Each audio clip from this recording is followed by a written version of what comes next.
10 months ago, I moved to Florence. I had no idea life gonna be. Before it started like this, I applied for the Polymoda. I found the home, the apartment, and the Massimo Dotti, they called me for the interview. When I was in casino, they asked me for the interview. It was the first interview, first step of the interview. It was the long interview online. It was in the group. We were a lot of young people are talking about ourselves, that what we are doing. Then after 2 days, I think they called me back that we gonna ask you to come to the store and do an interview in the store. So I was like, this is the sign, this is this very, very important sign that I have to move to Florence. I found the apartment, I found a job. They asked me for the second interview. I was so hopeful that I'm gonna take the job. And then I was just waiting for the Polymoda. And my mom, she always encouraged me to do the things. She said that, go. This is the time that you go to explore your work. And even if the university didn't accept you, you will find a way. So I moved to Florence. I hadn't money because I spent all the money on paying for the rent and the deposit and for the moving, and I was on the debt because I was asking my friends, the people, my family to give me the money for moving. So I was really zero money, and now I'm thinking about it, it was so risky and I scared now. Now I'm scared. How I did that, I don't know. But I had a very strong beliefs that I'm gonna handle this. So I moved to the Florence. I moved to here, and I went to the interview. They asked me, we talked. It was so good, Massimo Dotti. And they said that if after 1 week we didn't call you back, this means that we choose someone else. So they didn't call me back, even though I went there and asked, so can I have any option? And they said, if we didn't call you back, so this means that nothing. So I was, and the university, they said that I have to pay for it, and I didn't receive the full scholarship. So I was without job and on a debt, and even not a university. It was a very bad situation, but I had a beliefs. So what I did, for 2 weeks, I print my resume now, and I went to any stores that you can imagine, any stores for 2 weeks. I put my resume in them. Beauty salons, even beauty salons, bars, restaurant, hotels, shopping, any shopping store. I put my resume everywhere for the 2 weeks. I was waking up, went into the city, dressing well, present myself, and they called me back also. Some of them they called me back, some of them not. And I went I did the 2 days of prova in one restaurant. They were good, but it was really difficult. So it was the early mornings. I saw that I received a missed call. I have the missed call on my phone. I was like, okay, I have to call back. I called them. She said that, hi, you're Astra? I said, yeah, it's me. Said that you put your resume in our store. Did you find a job? I said that, no. She said that, do you want to come to have the interview? I said that, yeah, of course. When can I come? She said that, do you want to come tomorrow? I said, yeah, at 10. She said, no, at 10:30. I was like, okay. Can you please just send me the location and everything? She said yes, and she sent me the location, and I had no idea which store was because I was putting my resume on a lot of stores, so I had no idea that where I'm gonna go. So I dressed very bad. Honestly, I didn't no idea where I'm gonna go, and I was like, they are not gonna give me the job. What I wear, honest, it was awful. Really, I was wearing the jeans with the pink, honestly, oh my goodness, I'm so sorry for that. I wear the jeans with the pink and the white shirt, and so just cool. It wasn't cool. and with the big black bag that I use it always, and then with the sneakers. I went on, but I went there and I saw this store.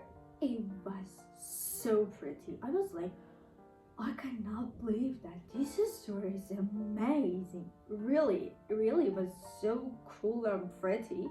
And they say me hi and they said that you have to wait a little bit until the manager comes to talk with you. I said that, yeah, don't worry, it's okay, I can take a look on the store. They said that, yeah, it's okay. And after 2 or 3 minutes, really so fast, I couldn't even take a look to the store. The owner, she come, the manager, and she also was so pretty, so stylish, so friendly. She taught me, she asked me a little questions about who I am, what I'm doing, where I'm from, and all of these are about my ability and all of these are.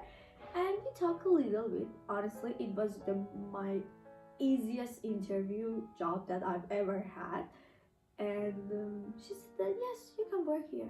I was like, really? I was shocked. I was so shocked. And after 2 days, I signed the contract and the journey starts.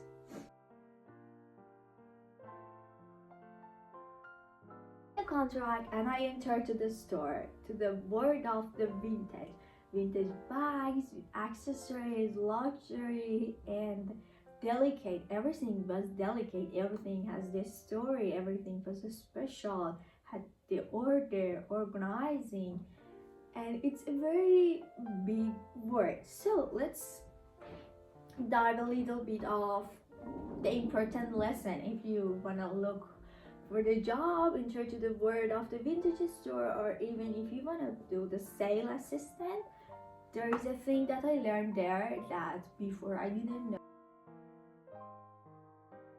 How is it to start? Selling start with the presentation. It's very important to how you dress, how you put your makeup. The accessories should match with the stores and the items that you have in the store, your hairstyle, your perfume, and how you present yourself in the store, your shoes. It's so important. So you should learn how to match and style yourself to present yourself in the styles. Before you sell anything, you sell trust. So if you don't look well, you cannot sell them. You know how they can trust you if you don't know how to style yourself. Second very important thing was the body etiquette. It's like how you stand, how you smile, how you talk gentle, and your voice should be soft, should be low, and how you do your hands. The hands was very important. So the body etiquette was very important. And if you went to the luxury store or this etiquette, it's so important. And if you go to the stores, the luxury stores, the brands or any stores, you will see how the sales assistant are clean, perfume, makeup, and the body etiquette, that how they stand, how they walk, and how they talk. So this is a very important part that it's taken me also the time to learn this, because the first I didn't know that this is not a good position of having. This means that you are closed and you are not open to talk with the clients.